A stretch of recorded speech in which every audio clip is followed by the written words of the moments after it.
네, 티 예쁜가요? 네. 네, 제가 이제 몸매가 좀 돼서 티가 예쁜 것 같아요. 네, 어쨌든 열방을 기쁘게 하라. 2017년도 저희 아울리치 표입니다. 열방을 기쁘게 하라. 열방 가운데 가서 슬피 울고 있는 자들, 절망에 빠진 자들에게 복음의 소식을 전함으로 열방을 기쁘게 하는 아울리치. 여러분들 지금 다락방별로도 신청받고 있는데요. 한 명도 빠짐없이 아울리치 가서 하나님의 일하심을 경험할 수 있게 되었으면 좋겠습니다. 이 아울리치 티셔츠를 이제 신청받게 될 거예요. 1차로 신청한 친구들도 있고 아직 신청 안 한 친구들도 있는데, 올해는 제가 입어보니까 매년 제가 아울리치 티셔츠를 별로 좋아하지 않았거든요. 왜냐하면 너무 얇아서 속이 비쳐갖고 부끄러워서 입지 못했는데, 오늘 입어보니까 제 몸이 좋아져서보다는 티가 좋아져서 안에 비치지가 않아요. 그래서 여러분들 많이 사서 아울리치 때 많이 입었으면 좋겠다라는 생각이 있습니다. 개당 벌당 6,000원에 여러분들 구입할 수 있으니까요. 여러분들 다락방별로 신청할 때 빠짐없이 신청하면 좋을 것 같아요. 이 색만 있느냐? 아닙니다. 저기 안사무엘 전도사님 잠깐 일어나 주시겠어요? 네, 안사무엘 전도사님 입고 있는 곤색도 있습니다. 네, 곤색도 있으니까 여러분들 흰색, 곤색, 특히 다락방들은 색깔을 맞춰 입어도 괜찮을 것 같기도 하고요. 다락방장과 이야기해서 여러분들 티셔츠 많이 구입해서 입고서 여름에 많은 사랑을 나눌 수 있게 되었으면 좋겠습니다. 네, 오늘 교회 처음 나오신 분들 계신데요. 교회 처음 나오면은 아예 교회를 처음 나온 사람들은 거의 없거든요. 근데 가끔씩 보면 교회를 아예 처음 나온 사람들이 있어요. 그냥 누가 전도해서도 아니고 그냥 지나가다가 절망에 빠져 있다가 교회라는 곳 한번 나가볼까? 이래서 교회 나오는 사람들이 있습니다. 교회 나오는 사람들이 교회에 오면은 딱 이곳에서 평안함이 느껴지고 평안함이 느껴져야 되는데 평안함이 잘 느껴지지가 않아요. 이유는 간단합니다. 왜냐하면 교회에서 쓰는 용어들이 내게 평안함을 줄 정도로 쉬운 용어들이 아니기 때문에 그래요. 존귀하신 하나님, 존귀가 도대체 무슨 뜻인가? 우리는 잘 알고 있거든요. 존귀하신 하나님, 그 하나님에 대해서 올마이티가 이런 의미로 다 알고 있는데 세상 사람들은 존귀라는 뜻이 뭔지를 몰라요. 이게 무슨 뜻인가 라고 생각하죠. 뭐 성령님이 뭐지? 임재하여 주시옵소서. 임재가 뭘까? 거룩이라는 단어의 뜻도 잘 모르고 구원이라는 단어의 뜻도 잘 몰라요. 그러다 보니까 우리가 막 예배 가운데 우리는 그 단어만 들어도 막 할렐루야 이러고 있는데 할렐루야는 또 뭐지? 뭐 이렇게 이야기하면서 교회를 굉장히 어색해 할 경우가 굉장히 많이 있습니다. 그것뿐만 아니라 교회에서 그냥 밖에서는 아저씨, 아줌마, 형, 동생으로 다 통칭하면 되는데 교회 오면 이상하게 저 사람은 목사고 저 사람은 전도사고 분명히 교회에서 설교하는 사람이 목사냐, 전도사냐, 사모님이냐, 집사님이냐, 장로님이냐, 성령님이냐, 멘토님이냐, 순장님이냐, 다락방장님이냐 난생 처음 들어보는 호칭이 교회에서 막 왔다 갔다 하니까 이 교회는 도대체 뭐 하는 곳인가 라는 생각이 들기 시작하고 혹시 이곳이 이단 사이비는 아닌가 라는 그런 의심이 막 들기 시작하면서 그때부터 마음에 불안함이 엄습해오고 그때부터 목사의 설교는 하나도 들리지 않고서 마음을 닫아버리는 그런 사람들이 굉장히 많습니다. 그래서 저도 굉장히 노력하지만 잘 안 돼요. 저도 그런 단어들 안 믿는 사람들이 저랑 이야기할 때 어색함을 느끼지 않게끔 최대한 사용 안 하려고 하는데 잘 안 되거든요. 근데 허브대학부 지체들은 좀 그랬으면 좋겠어요. 그런 단어들보다는 세상 사람들이 듣고서 이해할 수 있는 그런 단어로 여러분의 신앙을 고백할 수 있는 한 사람 한 사람이 되었으면 좋겠습니다. 오늘 은현종 다락방장이 대표 기도를 했어요. 이건 굉장히 허브대학부 역사적인 날이에요. 네, 은현종 다락방장이 대표 기도를 한다. 저는 사실 내심 기대했거든요. 은현종 다락방장은 조금 더 초신자들이 들을 때 굉장히 편한 기도를 할 수 있지 않을까. 저한테 막 이렇게 물어보길래 제가 제 생각에 은현종은 이렇게 기도할 것 같아요. 하나님 정말로 대표 기도하기 싫었는데 자꾸만 시켜서 억울한 마음을 가지고 올라서 기도합니다. 이렇게 시작할 줄 알았는데 거기까지 기대에 미치지 못한 것 같아요. 근데 저는 여러분들이 그런 마음이 있었으면 좋겠어요. 하나님에 대해서 편안하게 여러분의 언어로 하나님과 소통할 수 있는 사람이 되었으면 좋겠습니다. 한국 기독교 역사에 따라 변하지 않는 것 중에 하나가 있는데 바로 이 언어가 변하지 않아요. 30년 전이나 50년 전이나 썼던 교회에서 썼던 언어들이 다 지금까지 계속 흘러오거든요. 근데 저는 여러분들이 세상과 소통하기 위해서 여러분의 신앙을 세상 가운데 간증하기 위해서 이런 언어들을 부분에 있어서도 여러분들은 조금 더 세상과 소통할 수 있는 언어를 사용하는 신앙인들이 되기를 축복합니다. 이것도 잘 안 돼요. 저는 축복합니다. 축원합니다. 세상 사람들이 뭐 축원이 뭐지 이렇게 생각하잖아요. 여러분들은 그런 부분들에 대해서 좀 더 자유롭게 표현할 수 있으면 좋을 것 같아요. 제가 이런 말실수 진짜 많이 하는데요. 예전에 제가 전도사로 사역하던 다른 교회에서 목회자들, 목사님하고 사모님들 부부 이렇게 함께 한 3커플 정도, 그리고 저는 그 당시 독신이었으니까 같이 찜질방에 간 일이 있었어요. 찜질방에 가면 보통 남자, 여자가 다 이제 탕으로 이렇게 흩어져서 들어가잖아요. 그리고 보통 거의 대부분 남자가 먼저 탕에서 나와서 찜질복을 입고 대기를 하고 있고, 우리 여자분들이 좀 천천히 나와서 화장도 살짝 하고서 싹 나와서 이렇게 만나게 되는 거잖아요. 그래서 그날도 남자들이 먼저 다 목욕을 하고 나와서 기다리고 있는데, 제가 딱 이렇게 지켜보고 있으니까 저기 멀리서 사모님 한 분이 갈 길을 못 찾아 이렇게 헤매고 있는 거예요. 제가 손을 들고 크게 외쳤어요. 사모님! 딱 외쳤는데 사람들이 다 저를 쳐다보는 거예요. 다 이렇게 이상한 눈으로 저를 쳐다봐요. 근데 사모님이 얼굴이 빨개져갖고 막 뛰어가서, 전도사님 여기서 저를 그렇게 부르면 전도사님 제비인 줄 알아요. 누나라고 불러요. 누나. 이렇게 이야기하는 거예요. 그 이후로 저는 그 사모님을 누나라고 부르게 되었습니다. 이렇게 교회에서 쓰기에는 아주 자연스러운 말인데 밖에 나가면 부자연스럽고 이상하게 해석되는 말들이 있어요. 그래서 밖에 나가서 또는 초신자들과 이야기할 때 우리가 이런 부분에 있어서 굉장히 조심해야 됩니다. 이런 단어 중에 그 교회에 온 사람들, 교회에 또 안 다니는 사람들이 가장 어색하게 여기는 단어가 뭐가 있을까? 여러분 잘 아는 단어 중에 그런 게 있죠. 형제님, 자매님, 이런 낯간지러운 단어들이 있어요. 교회에 왔는데 형제님, 자매님, 요즘은 그렇게 잘 안 부르는데, 제가 그 중고등학생 때 교회에서 신앙생활을 할 때는 교회에 도착하면 뭐든지 다 그 호칭을 형제님, 자매님으로 총칭하게 했어요. 가끔씩 제가 누나 이렇게 이야기하면 마치 거룩하지 못한 한 사람을 바라보는 듯한 이상한 시선으로 저를 바라봤거든요.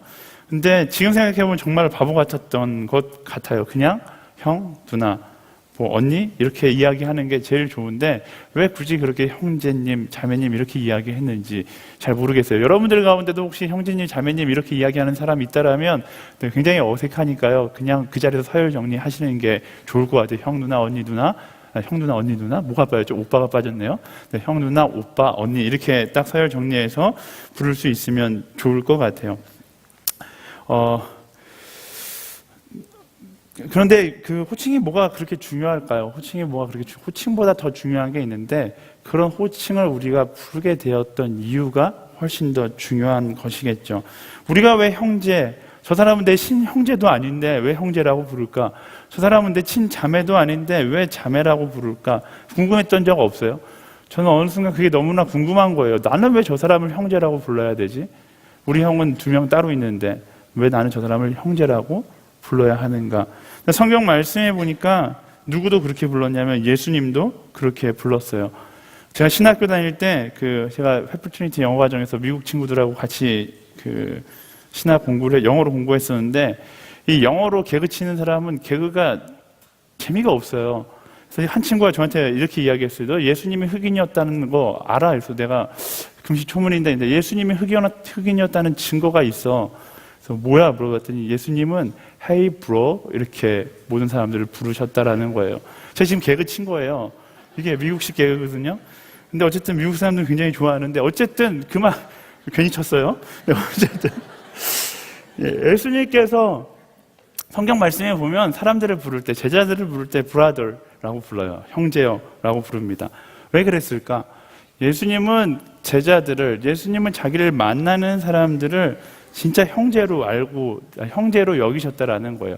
하나님 안에서 우리는 한 가족이다라는 그 마음을 항상 가지고 있었고, 그들에게 내 인생을 줘도 아깝지 않다라는 그런 마음을 가지고 사셨다라는 것이죠. 중요한 건 예수님께서 우리에게 원하시는 것도, 우리도 우리의 이웃을 형제로 여기고 우리의 이웃을 자매로 여기면서 내 모든 것을 줘도 아깝지 않을 인생을 살아가라라고 말씀하신다라는 것입니다.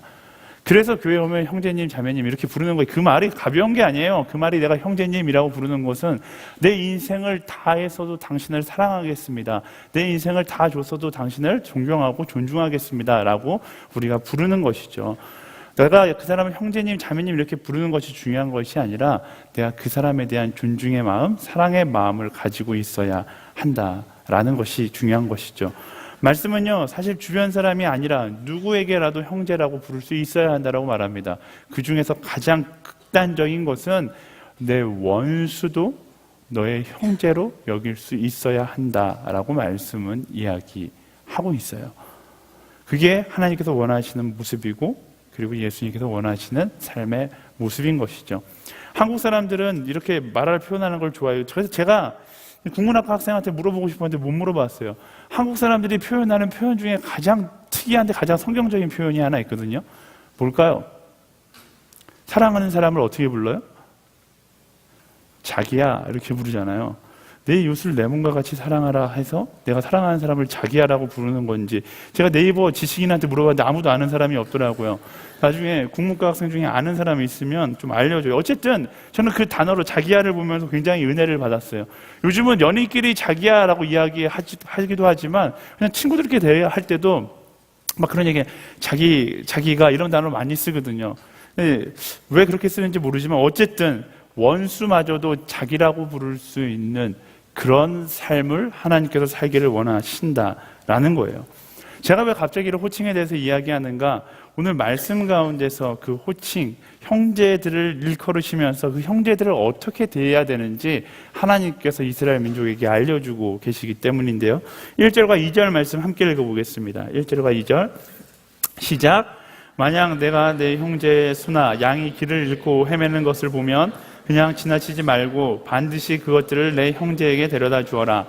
만약 그 형제가 가까이 살지 않거나 그가 누구인지 모른다면 내 집에 데려갔다가 찾는 사람이 올 때까지 너와 함께 두었다가 그에게 그 짐승을 다시 돌려주어라. 아멘. 오늘 말씀은요, 딱 보면 무슨 말씀인지 알 것 같죠? 굉장히 쉬운 말씀입니다. 내 형제의 소나 양이 길을 잃고 헤매는 것을 보면 그냥 지나치지 말고 형제에게 데려다 주라고 이야기합니다. 예를 들면 요즘에 하나님께서 말씀하신다면 이런 거겠죠. 길을 걷다가 떨어진 지갑이 누구 것인지 알게 되면 누구 것인지 상관없이 그 사람에게 지갑을 갖다 주어라 라고 이야기하는 것이죠. 예전 같았으면, 저의 마음 같았으면, 저의 마음이라고 이야기하니까 이상한 것 같아요. 어쨌든 보통 노멀한 사람들의 마음 같았으면 증거인멸을 위하여 잡아먹거나 그냥 내버려 두거나 이렇게 할 텐데, 말씀은 뭐라고 이야기하냐면 적극적으로 그 소나 양을 가지고 가서 그 사람에게 갖다 주라고 이야기하고 있습니다. 이걸 조금 더 확대해서 보면 형제의 아픔이나 형제가 겪고 있는 고통에 대해서 하나님은 어떻게 하라고 말씀하고 계시는가? 그들이 나랑 상관없는 사람이라 할지라도, 남의 일이라 할지라도 내 일인 것처럼 행동할 수 있어야 한다라는 것이죠. 이 말씀은 신약에 와서 내 이웃을 내 몸과 같이 사랑하라는 말씀으로 연결되어지는 말씀입니다. 그리스도인의 사랑은요, 이런 거예요. 상대의 일이 내 일인 것처럼 행하는 것, 그게 그리스도인의 사랑의 모습인 것이죠. 오늘날 많은 사람들이 굉장히 이기적인 사고를 하고 있어서 사랑하는 데 있어서 내 유익을 계산하고 사랑하려고 합니다. 굉장히 이기적인 생각이에요. 나한테 유익이 되는 사랑만 하려고 하는 거예요. 그러니까 예쁜 사람만 만나려고 그러는 거고, 멋진 사람만 만나려고 그러는 거고, 학력이 좋은 사람만 만나려고 그러고, 연봉이 되는 사람만 만나려고 그러는 거예요. 왜 그래요? 계산해 봤는데 저 사람과 만나면 내게 이런 유익이 있을 거라고 스스로 판단하고 있기 때문에 그런 것이죠. 그래서 사람들은 이런 이야기 많이 합니다. 굳이 연인들끼리의 사랑뿐만 아니라 모든 부분들에 대해서 이런 얘기 많이 하잖아요. 네 일 아니야, 상관하지 말고 그냥 네 갈 길 가, 이런 이야기 굉장히 많이 합니다. 그런데 말씀은요, 그렇게 이야기하지 않아요. 성경이 말하는 사랑은 내 유익을 위하여 사랑하는 것이라고 이야기하지 않습니다. 오늘 말씀만 봐도 내게 상관이 없다 할지라도, 혹은 내게 유익이 없다 할지라도 누군가에게 아픔이 될 수 있는 일이라면 선뜻 나서서 도우라고 이야기하고 있어요. 사랑에 대해서 계산하지 말고 아낌없이 사랑하고 아낌없이 선을 행하라 라고 이야기하고 있습니다. 너무나 당연한 거예요. 우리의 양심이 이야기하고 있고 말씀이 이야기하고 있고 우리가 도덕 시간에 다 배운 이야기예요. 그것이 어떤 사람에게 정말로 아픔이고 슬픔이라면 내가 그 사람을 돕는 것은 너무나 당연한 것인데, 말씀 가운데서 그 당연한 것을 한 번 더 이야기하고 있어요. 이유는 간단하죠. 우리가 그 당연한 것을 당연하게 여기지 않고 살기 때문에 말씀은 이야기하고 있는 거예요. 그리스도인은 이런 모습으로 사랑할 수 있어야 돼요. 계산하는 것이 아니라 그 사람의 아픔을 내 아픔으로 여기고 사랑하는 것, 그게 말씀이 이야기하는 그리스도인의 사랑론입니다. 세상 사람들은 사랑의 투자 가치를 재요. 이만큼 사랑을 투자하면 내게 이런 유익이 돌아오겠지라고 이야기하지만 그리스도인은 사랑의 투자 가치를 재지 않습니다. 왜냐하면 우리는 사랑을 투자하기 위해서 이 땅에 태어난 사람이 아니라 사랑을 하기 위해서 이 땅에 태어난 사람이죠. 더 극단적으로 얘기하면요, 세상의 사람들은 물질의 만족을 위해 사랑을 파는 그런 삶을 살아가지만 우리는 사랑하기 위해서 내가 가진 것을 파는 인생을 살아가는 사람들이다라는 것입니다. 여러분들이 아울리치 가는 게 그런 거예요. 내가 내 돈 들여서 사랑하러 가는 거잖아요. 내 돈 들여서 내 시간 들여서 사랑하러 가는 거예요. 세상 사람들은 이해하지 못해요. 뭐 하는 짓이냐? 네 돈 들여서 네 유익을 챙겨야지. 네 돈 들여서 네 고생을 사서 하냐? 그렇지 않아요. 우리는 아울리치를 그럼에도 불구하고 내 돈 들여서 가요. 왜? 그게 내가 이 땅 가운데 태어난 이유이고 우리에게 주어진 사명이기 때문에 그런 거예요. 내가 이 땅 가운데 창조된 이유가 바로 사랑하기 위해서 창조되었기 때문에 그런 거예요. 이 사랑은 아울리치뿐만 아니라 여러분 이성적인 사랑 가운데서도 느낄 수 있어요. 진짜로 사랑하면 그 모든 머릿속에 있던 계산기가 다 꺼지게 되어 있어요. 그런 경험 해본 적 없으신 분들은 하게 될 길을 축복합니다. 어쨌든 그렇게 진짜 사랑을 하게 되면 내 머릿속에 계산하고 있던 모든 계산기가 다 꺼지게 되어 있어요. 그리고 먼 훗날 다시 그게 계산기가 켜지면 그걸 우리는 콩깍지가 벗겨졌다라고 이야기하는 건데요. 어쨌든 경험해본 사람은 알 거예요. 그 순간 계산하지 않고 모든 것을 다 그 사람에게 줄 수 있는 그런 상황이 되는 거잖아요. 그게 바로 예수님께서 명령하신 사랑의 모습이고 우리의 사명인 거예요. 돈 버는 것, 높은 명예를 얻는 것, 이런 것이 사명이 아니라 내 옆에 있는 낮은 한 사람을 사랑하는 것이, 그것이 우리의 사명이고 그 사랑을 흘려보내는 것이 예수님께서 우리에게 원하시는 모습이다라는 것입니다. 그리고 그 한 사람을 통해 세상은 변화되기 시작하는 거예요. 저는 여러분들이 이 자리에 앉아 있는 모든 한 사람 한 사람들이 내가 이 땅에 태어난 이유, 내가 이 자리에 앉아 있는 그 이유가 사랑하기 위해서라는 사실을 깨닫게 되기를 예수님의 이름으로 축복합니다. 그렇지 않으면요, 세상은 절대로 바뀌지 않아요. 세상은 악화되면 더 악화되었지 조금도 나아지지 않을 거예요. 한 3년 전쯤에 한 친구가 저에게 이런 질문을 했어요. 페이스북 메신저로 질문을 해왔는데 그 질문의 내용이 제가 예전에 설교할 때도 한번 인용한 것 같은데요, 많이 하는 질문 중에 하나거든요. 제가 그대로 카페에서 붙여왔는데 제가 읽어드릴게요. 이렇게 연락을 드리게 된 것은 제가 친구를 전도하려고 하는데 그 친구가 저에게 질문을 했는데 제가 명쾌한 대답을 주지 못했기 때문입니다. 그 친구는 교회를 오고 싶어하나 몸이 귀찮은 친구입니다. 교회나 하나님에 대한 지식이 없고 궁금증이 많은 친구예요. 그 친구가 저에게 물어본 질문은 하나님은 사랑으로 모든 것을 품으신다고 들었는데 왜 태어나자마자 배고픔에 허덕여 죽는 아프리카 아이들이 발생하는지 하는 건지 다 살아야 하는 거 아니냐고 물었습니다. 이런 질문 많이 들어요. 저도 이런 질문 1년에 두세 번씩은 듣는 것 같은데요. 그래서 허브대학부 예배 때도 많이 이야기했었는데 정확하게 그 답을 하기 쉬운 문제는 아니죠. 왜냐하면 제가 하나님이 아니니까 정확하게 답은 할 수 없지만 이런 질문을 받을 때마다 제 안에 드는 생각은 이 문제의 답을 하나님께 찾기 이전에 먼저 우리의 모습을 뒤돌아볼 수 있어야 한다라는 겁니다. 그들이 굶어 죽어가는 이유가 과연 하나님의 잘못인가 라는 생각부터 먼저 해봐야 하는 것이죠. 결국 그들이 굶어 죽어가는 이유가 뭐예요? 환경이 좋지 않아서?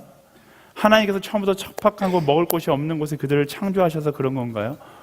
그렇지 않아요. 수많은 사람들이 기아 문제에 대한 해결책을 이야기하는데 결국 이런 기아의 문제는 고갈의 문제이다라고 이야기합니다. 다시 말하면 부의 편중화 때문에 누군가는 계속해서 부유해지지만 누군가는 계속해서 가난해져야만 하는 이상한 사회 구조가 이런 좋지 않은 결과를 가져왔다라고 이야기하는 거예요. 이것을 사랑의 관점으로 설명하면요, 어떤 사람은 사랑에 목말려서 끊임없이 사랑을 갈구하며 살아가는데 어떤 사람은 끊임없이 사랑을 채워가면서도 나는 부족해라고 이야기하면서 살아간다라는 것이죠.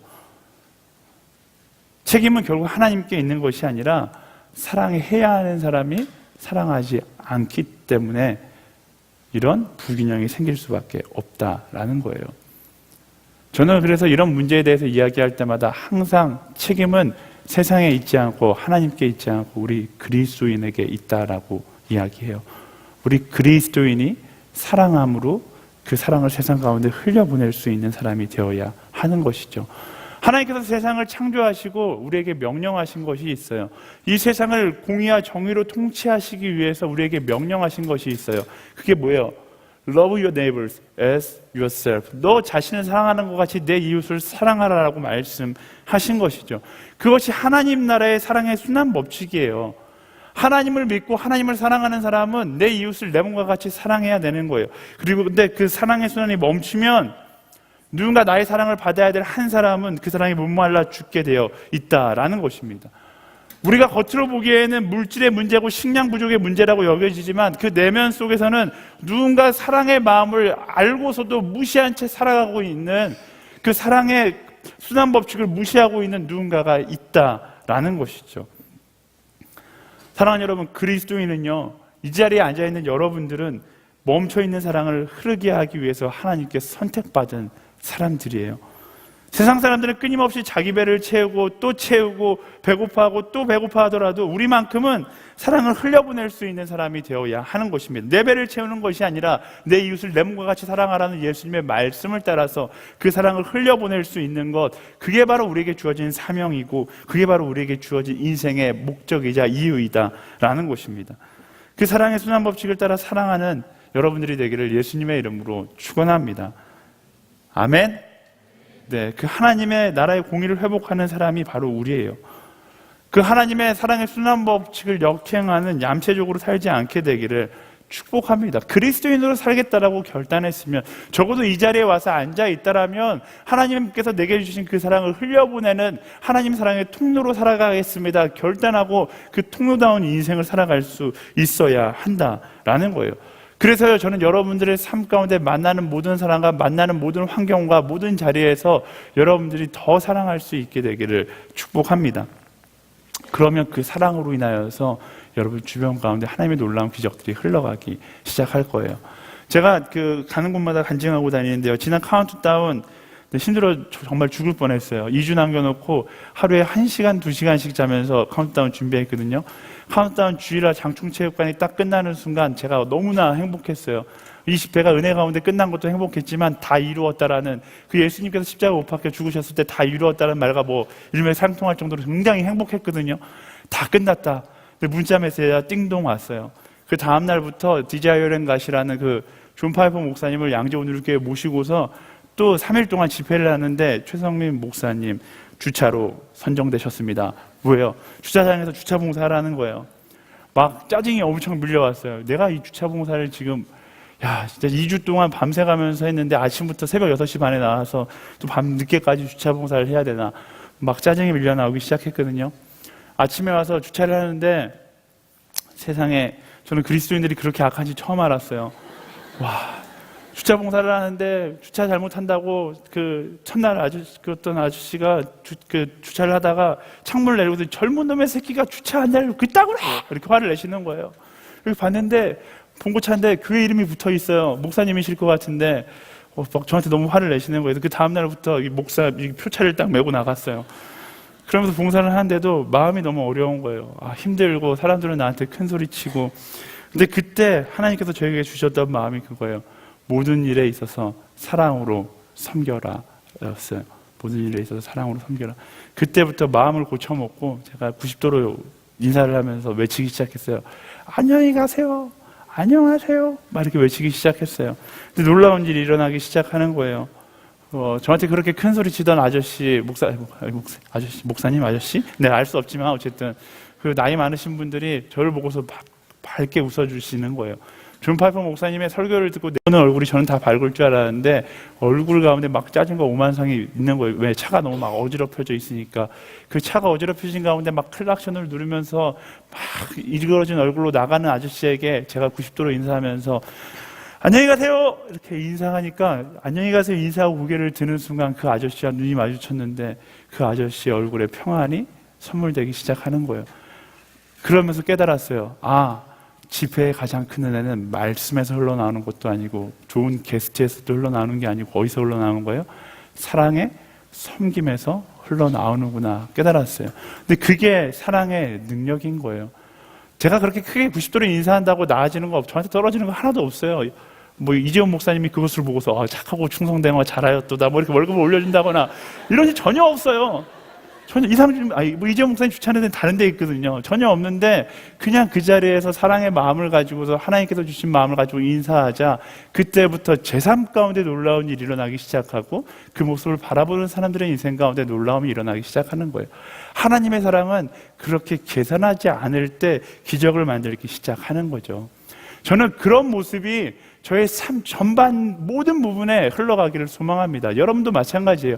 여러분의 삶 가운데 여러분들이 극단적으로 사랑하기를 결단하면 그 결단을 통해서 여러분 삶 가운데 극단적인 기적들이 일어나기 시작하는 거예요.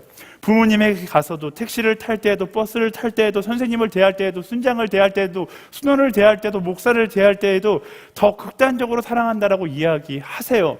여러분 손해보는 거 크게 없잖아요. 왜 사랑을 자꾸만 소극적으로 해요? 더 극단적으로 사랑하고 더 극단적으로 감사한다라고 이야기하고 더 극단적으로 여러분 하나님께서 주신 기쁨의 마음들을 표현하고 나아가는 거예요.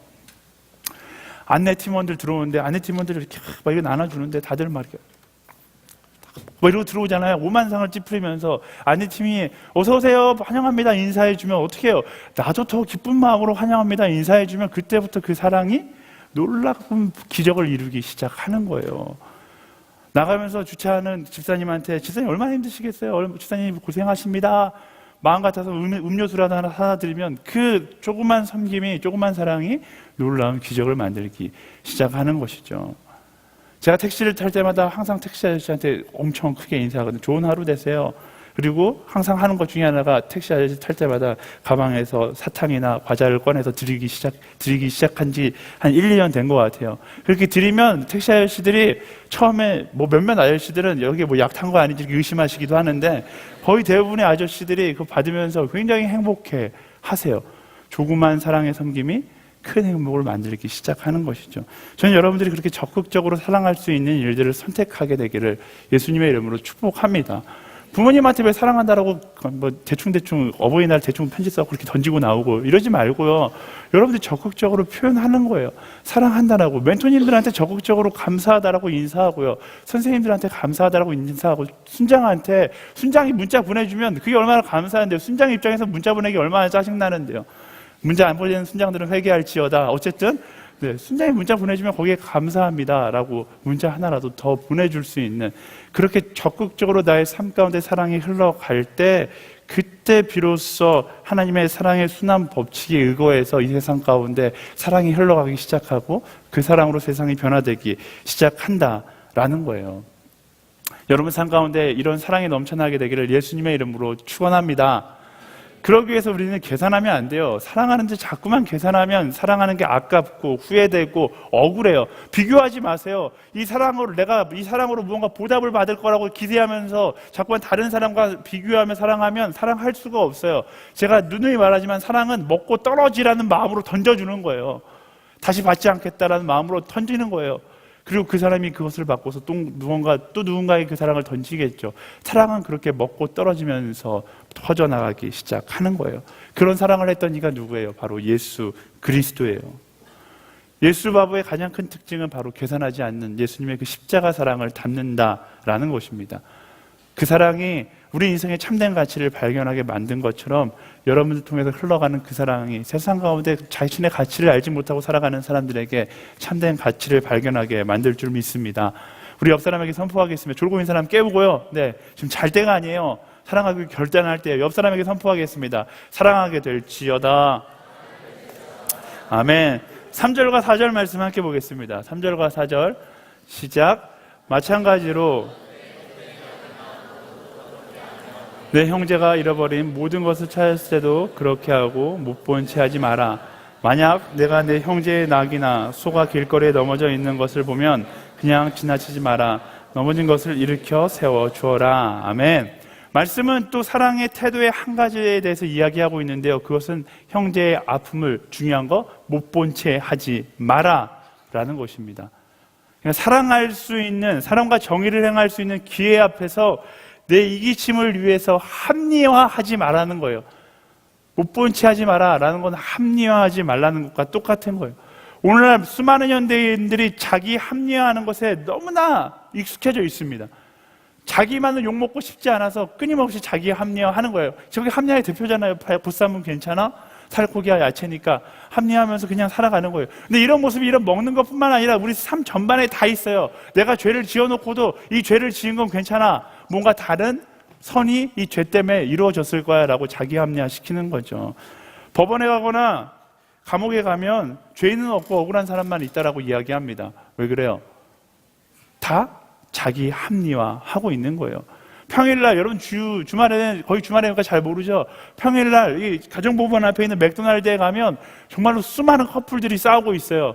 이혼하기 위해서 이제 서로 이혼 법정 다툼을 하기 위해서 남자와 여자가 엄청 싸우고 있거든요. 옆에서 가만히 앉아서 그 이야기를 듣고 있으면 둘 다 잘못한 것 같은데 둘 다 옳다라고 서로 자기 합리하면서 싸우고 있어요. 그게 사람의 모습인 거예요. 세상을 살아갈 때요, 못 본 채 하면 편하게 살 수 있습니다. 합리화하면서 살아가면 편하게 살 수 있어요. 합리화시킬 수 있는 핑계를 대려면 수없이 많은 핑계를 만들 수 있는 게 인간의 머리입니다. 그냥 적당히 핑계만 둘러대면 그 상황만 적당히 핑계 둘러대고 합리화시켜서 넘어가면 편한 인생을 살 수 있습니다. 그리고 사람들은 그것을 꾀가 있다, 지혜롭다라고 이야기하죠. 근데 하나님은요, 우리가 그런 합리화한다는 게 꾀라면, 합리화하는 게 지혜라면 지혜롭지 않은 인생을 살기를 원하신다는 사실을 기억해야 합니다. 특히 내 이웃을 돌보고 사랑하는 일에는 더더욱 그래요. 선한 사마리아인의 비유 여러분도 잘 알잖아요. 강도를 만난 한 사람이 피를 흘리고 있자 제사장과 레위가 그 옆을 지나가다가 그냥 지나가요. 그들이 그냥 못 본 채 하고 지나간 게 아닐 거예요. 다 봤고 다 이렇게 느꼈을 거예요. 근데 뭐 한 거예요? 합리화한 거죠. 나는 제사장이기 때문에 예배 시간에 늦었어. 지금 예배를 드리는 것이 더 중요하기 때문에 나는 지나갈 거야 라고 지나가거나, 나는 레위 지파야, 나는 거룩해야 돼, 부정한 것을 만지면 안 돼 라고 이야기하고서 지나간 것이죠. 그들이 핑계대고 다 합리화했지만 예수님은 그들이 참된 이웃이라고 말씀하지 않아요. 그런 합리화할 것들, 그런 핑계들을 다 내려놓고 그 당시 천하다고 여김받던 사마리아인이 그를 섬기자 그것을 진정한 이웃이라고 예수님은 이야기하고 있는 것이죠. 사랑하는 여러분, 사랑에는 핑계가 없습니다. 사랑은 합리화할 수 없는 거예요. 왜냐하면 그 사랑이 우리 인생의 첫 번째 우선순위이기 때문에 그런 거예요. 제가 아까 전에 이야기했잖아요. 하나님께서 여러분들을 왜 이 땅에 창조하셨다고, 왜 이 땅에 태어나게 하셨다고요? 여러분의 인생의 우선순위 첫 번째는 사랑하기 위해서 이 땅에 태어난 거예요. 그 사랑보다 더 소중한 것은 없습니다. 합리화시키는 것이 아니라 모든 것을 내려놓고 사랑하기를 선택할 수 있는 여러분들이 되기를 예수님의 이름으로 축복합니다. 그런 여러분들이 되어야 돼요. 우리는 로맨티스트를 굉장히 동경합니다. 로맨티스트가 누구예요? 사랑을 위해서 모든 것을 포기할 수 있는 사람이 로맨티스트잖아요. 우린 영화나 드라마를 보면서, 로맨틱 코미디나 로맨틱한 영화들을 보면서 와, 저 로맨티스트 같은 남자가, 저 로맨스한 여자가 나의 남자였고 나의 여자였으면 좋겠다라고 생각합니다. 혹은 세계 평화를 지키는 사람들을 보면서 와, 멋지다라고 이야기하는데, 문제는 뭐냐면 로맨티스트를 만나고 싶어하는 사람은 많은데 로맨티스트가 되고 싶어하는 사람은 별로 없다라는 거예요. 세계 평화를 지키는 것을 보면서 감탄하는 사람은 많은데 세계 평화를 지키는 존재가 되고 싶어하는 사람은 별로 없다라는 것이 문제인 것이죠. 중요한 건 뭐예요? 내가 그런 사람이 되어야 한다라는 것이죠. 군대에 있을 때 남자들은 군대에 가면 이 세상에 얼마나 악한 사람이 많은지 군대에 가서 실감할 수 있습니다. 특히 아직 군대에 가지 않은 교회에서만 성장한 형제들은 군대에 가면 세상에 남자들이 이렇게 악하다라는 생각을 경험할 수 있어요. 특히 자매들은 군대에 안 가야 돼요. 군대에 가면 결혼하지 못할 것 같아요. 세상의 모든 남자는 다 악하게 느껴지거든요. 얼마나 성적으로 문란한지 저는 군대 가서 처음 알았어요. 군대 오기 전에 뭐 이렇게 성적으로 문란한 일들을 다 막 하고 오는 얘기를 막 자랑처럼 이야기하는 거예요. 정말로 심각하다는 생각을 했는데, 그러면서 자기는 순결을 지킨 여자를 만나고 싶어 해요. 이런 나쁜 놈이 어디 있어요? 근데 세상이 그래요. 좋은 사람을 만나고 싶은 것, 그것은 여러분들의 바람만이 아닙니다. 모든 사람이 다 좋은 사람을 만나고 싶어 해요. 근데 모든 사람이 다 만날 수 있는 좋은 사람은 세상에 많이 없어요. 그리스도인 이런 상황 가운데 어떤 관점을 가지고 살아야 하는가? 간단하죠. 좋은 사람을 만나는 사람이 되는 것이 아니라 좋은 사람이 되는 거예요. 그리스도인은 세상의 사랑을 흘려보내기 위해서 내가 먼저 좋은 사람이 되어버리기로 결단하는 삶이 그리스도인의 삶의 모습이다라는 것입니다. 저는 여러분들이 좋은 사람 만나려고 노력하기보다 좋은 사람이 되기 위하여 노력하는 한 사람 한 사람이 되기를 예수님의 이름으로 축원합니다. 내가 좋은 사람이 되어서 그 하나님의 선한 영향력을 세상 가운데 흘려보내는 거예요. 그렇다고 여러분들에게 좋지 않은 사람만 만나라고 이야기하는 건 절대로 아니에요. 하지만 여러분들이 좋은 사람이 되면 그때 여러분을 만나는 사람들이 좋은 사람으로 변화되는 놀라운 역사가 일어나기 시작하는 것이죠. 사랑하는 여러분, 여러분의 이미지가 세상 가운데 사람들에게 비춰진 여러분의 이미지가 이기적인 미꾸라지 같은 모습이 되지 않기를 예수님의 이름으로 축복합니다. 아멘. 네, 우리는 그리스도인은 막 이것저것 합리화하면서 피해 다니는 그런 미꾸라지 같은 인생이 아니에요. 우리는 거룩함 그 자체로 세상 가운데 당당하게 살아갈 수 있는 이 세상이 바라보는 진정한 로맨티스트 같은 인생을 살아가야 하는 것이죠. 사랑을 위해서라면, 하나님 나라의 공의를 위해서라면 내 모든 것을 헌신할 수 있는 그런 멋진 로맨티스트, 머릿속으로 상상만 했던, 내가 바라봤던 그런 이상형이 바로 여러분 자신이 되는 거예요.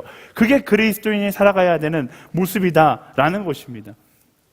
저는 그런 면에서요, 예수님이 역사 이래 가장 멋진 로맨티스트였다라고 봐요. 계산하지 않고 그 사랑을 위해서 자신의 권위와 능력과 생명까지도 아낌없이 버리셨던 분이기 때문에 그렇죠. 그리고 재미난 것은 예수님께서 내가 너희를 사랑한 것 같이 너희도 서로 사랑하라 라고 말씀하셨어요. 내가 진정한 로맨티스트였던 것처럼 너희도 이 세상 가운데 진정한 로맨티스트가 되라 라고 말씀하신다라는 거죠. 세상 가운데 진리를 찾아다니는 사람이 아니라 진리가 되는 사람이 되는 거예요. 세상 가운데 정의를 찾아다니는 사람이 아니라 정의 그 자체가 되는 사람이 되는 거예요. 세상에 기적을 찾아다니는 사람이 아니라 기적 그 자체가 바로 여러분들이 되기를 예수님의 이름으로 축원합니다. 우리 옆 사람에게 선포하겠습니다. 이 시대의 진정한 로맨티스트가 될지어다. 아멘. 그렇다면 이제 마지막으로 가고 있어요. 우리가 못 본 채 하지 말아야 할 것이 무엇인가? 우리의 사랑이 진짜로 필요한 것이 어디일까? 네, 그것은 어디인가?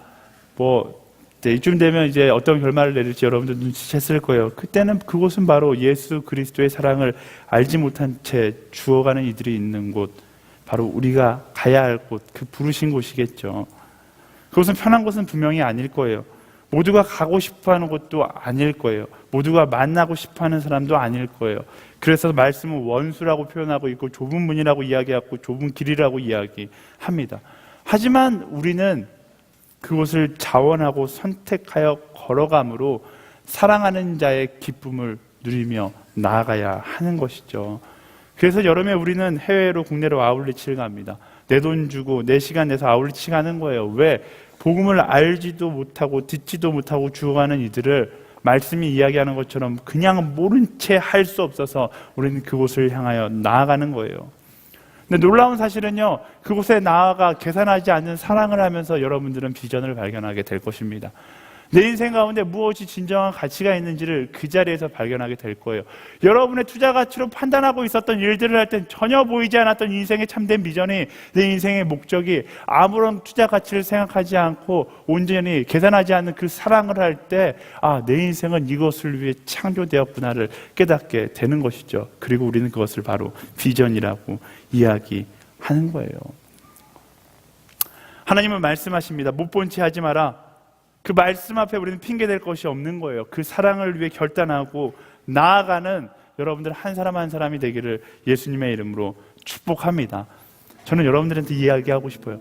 사랑할 수 있는 기회를 놓치지 마세요. 여러분 인생 가운데 사랑할 수 있는 기회가 계속 찾아오지 않을 거예요. 오늘 찾아올 바로 그 사랑할 수 있는 기회를 놓치지 않고 붙잡아야 되는 거예요. 오늘 바로 여러분 옆에 앉아있는 사람을 사랑할 수 있는 그 기회를 붙잡아야 되는 거예요. 오늘 여러분들이 만날 그 순한 사람, 순장한 사람, 새가족 한 사람을 사랑할 수 있는 기회를 붙잡아야 되는 거예요. 이번 여름 여러분을 찾아온 아울리치에서 사랑할 수 있는 그 기회를 붙잡아야 되는 거예요. 오늘 저녁 집에 가서 어머니를 만나서 어머니를 사랑할 수 있는 그 기회를 붙잡아야 되는 거예요. 세상은 그걸 손해라고 이야기하는데요, 말씀은 그것을 통해 하나님의 놀라운 계획을 발견하게 될 것이다 라고 이야기합니다. 저는 확신합니다. 우리가 말씀을 따라 사랑하며 살아갈 때 여러분의 인생의 가치는 더욱더 빛나게 될 것입니다. 우리 옆 사람이 동성이면 손을 이렇게 잡아주면서 이야기할까요? 내가 진심으로 너를 사랑할게. 네. 이성이면 그러시면 안 되고요. 네. 말씀을 정리하겠습니다. 그리스도인의 사랑의 법칙은요, 계산하지 않는 거예요. 내 앞에 놓인 사랑해야 될 상황 가운데 전심과 진심과 열심을 다해 사랑하는 것이 그리스도인에게 주어진 사랑의 법칙입니다. 그 사랑에는 어떤 핑계도 합리화될 수 없어요. 왜냐하면 그 사랑하는 것이 바로 내가 이 자리에 서 있는 이유이고 이 땅 가운데 살아가야 될 이유이기 때문에 그래요. 예수님의 십자가가 바로 그 계산하지 않는 사랑이었고 핑계대지 않는 사랑이었죠. 그 예수님의 십자가가 여러분의 하루 가운데, 여러분의 삶 가운데, 또 여러분의 관계 가운데, 여러분의 계획표 가운데 세워지게 되기를 예수님의 이름으로 축복합니다. 그 십자가를 세우는 사람, 예수 그리스도의 사랑의 십자가를 나의 삶의 중심에 세우는 사람, 바로 하나님께서 그 사람으로 여러분들을 부르셨고 그 사람으로 여러분들이 살아가기를 소망하고 계십니다. 우리가 하나님의 비전을 함께 노래하며 함께 결단하며 나아갈까요? 우리 보좌 앞에 모였네, 함께 주를 찬양하며 하나님의 사랑 그 아들 주셨네. 그의 피로 우리 구원받았네. 십자가에서 쏟으신 그 사랑 한같이 온 땅에 흘러 각 나라와 족속 백성 방언에서 구원받고 주 경배드리네.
함께 있습니다. 주님, 그 사실을 아는 내가 세상 가운데 계산하며 나의 유익을 위하여 살아간다는 것, 주님 말이 되지 않지 않습니까? 하나님, 계산하며 살아가는 인생이 아니라 예수 그리스도의 그 사랑을 닮아 아낌없이 사랑하는 한 사람의 인생으로 살아갈 수 있게 하여